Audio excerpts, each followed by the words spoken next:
अपने भाई है, पड़ोसी, अपना गांव का कोई है, उसको पहचान रहे, उससे लड़ाई लड़ रहे, जिसका कोई मतलब ही नहीं है।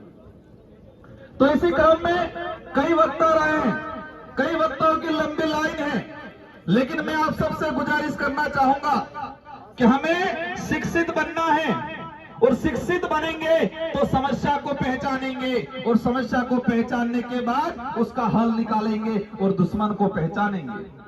और दूसरा, शारीरिक रूप से मजबूत होना है। कई साथी चढ़ते चढ़ते थक गए थे।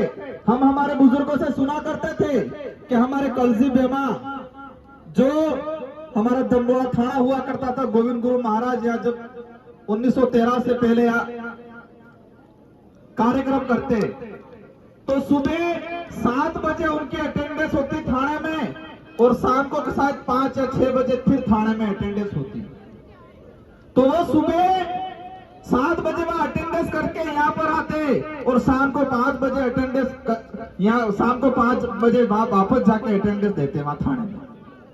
और पसे रात्रि पासा आता, वेला 4 बजे उठी पासा भी जाता, अटला काटा था ना, मैं डोंगरे सड़ते सड़ते थाकी गया।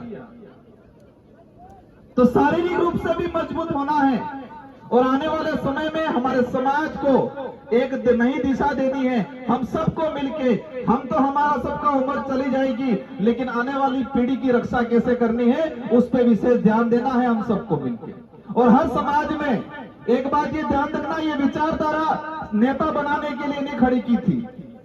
बबर दादा ने बताया, बाकी साथियों ने बताया, कई साथियों ने संगठन में काम किया। ये विचारधारा आदिवासी समाज के हित में खड़ी की थी। और जिस संगठन में और जिस समाज में समाज से भी कम और नेता ज्यादा बन जाते हैं, वहां दिक्कत खड़ी हो जाती है। उस बात का भी हम सबको ध्यान देना है। और लड़ाई नेताओं के लिए होती है ज्यादा, समाज सेवी बनने के लिए कोई नहीं लड़ता है। लड़ता है समाज सेवियों में टकराव होता है? नहीं होता है, नेताओं में ही होता है। और हमारा पहली बार ये समाज एकत्रित हुआ है, पहली बार ये समाज एकत्रित हुआ है। हम सबकी जिम्मेदारी है इस कार्य को बनाए रखने की।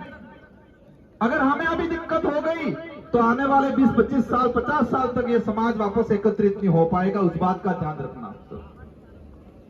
अगर अभी ये लड़ाई, कई लोगों को लगता है बिल प्रदेश कैसे बनेगा, मैं कहता हूं अगर ये कारवा ऐसे ही बढ़ता गया, बहुत जल्दी 15 से 20 सालों के अंदर बिल प्रदेश बन जाएगा। हमारी नजरों के सामने बिल प्रदेश बनेगा। कई लोगों को सपना लगता होगा, लेकिन इस बात का भी ध्यान रखना है। संचालक महोदय शायद पास में आज आ रहे हैं। आप सबको खूब खूब जोहार। सभी शांतिपूर्वक तरीके से जाए। कुछ मैसेज मैंने ग्रुपों में डाले थे, उसका विशेष ध्यान दिया जाए।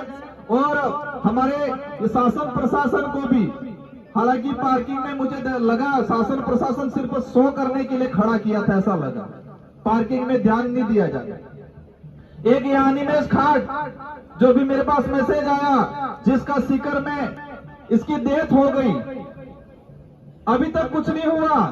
कार्तिक बिल सिरोही, उसको मार दिया गया, अभी तक कुछ नहीं हुआ। मध्य प्रदेश में पहले 2-3 मर्डर हुए, अभी तक कुछ नहीं हुआ। वो क्यों नहीं हुआ? वो क्यों नहीं हुआ? वो इसलिए नहीं हुआ कि इन नेताओं को पता है ये समाज चुनाव आने के से पहले सब भूल जाता है। ये समाज चुनाव आने से पहले भूल जाता है, इसलिए उनका समाधान नहीं हुआ। और उधर एक आदमी मर जाता है, 2-2 नौकरियां मिल जाती है, 50-50 लाख मिल जाते हैं, और सीएम खुद उनके घर पे आ जाता है। हमारा भाई मर जाता है, उसके 6-7 कार्तिक बिल, आज 6-7 महीने हो गए, परिवार बाहर बैठा हुआ है। हनीमेश खाट का अभी तक कुछ नहीं हुआ। बांसवाड़ा में 2-2 मंत्री लेके बैठे हैं बांसवाड़ा वाले, अभी तक इसका कोई समाधान नहीं हुआ। उनको एहसास कराना है कि ये समाज चुनाव के वक्त बिकने वाला नहीं है। अब ये एहसास कराने की जरूरत है। अब आज ठान के हमने बोल दिया, आपने सुन लिया, घर पे जाके भूल गए, ये चीज नहीं होनी चाहिए। यहाँ पे जो आपने नारे लगा दिए, मेरी भी जयकारा बोल दी, भंवर जी की भी बोल दी, कांति दादा की बोल दी, आरपी दादा की बोल दी, आप सबकी बोल दी, लेकिन घर पे जाने के बाद आप भूल जाओगे, छोटी छोटी लड़ाइयों में वापस घुस जाओगे, तो हमारा उद्देश्य पूरा नहीं हो पाएगा। गांठ बांध के जाए सब कि हमारा दुश्मन मेन कौन है, हमें लड़ाई लड़नी कैसे है और लड़नी किससे है, उसको आज पहचान के जाए। और ये गुस्सा बरकरार रखे आज से दिसंबर 2023 तक, और 2023 दिसंबर में इस तरह से इस गुस्से को फोड़े कि आने वाले समय में सबके ये ताले लोक हो जाए। इन्हीं शब्दों के साथ आप सबको जय जोहार, जय आदिवासी, जय भील प्रदेश।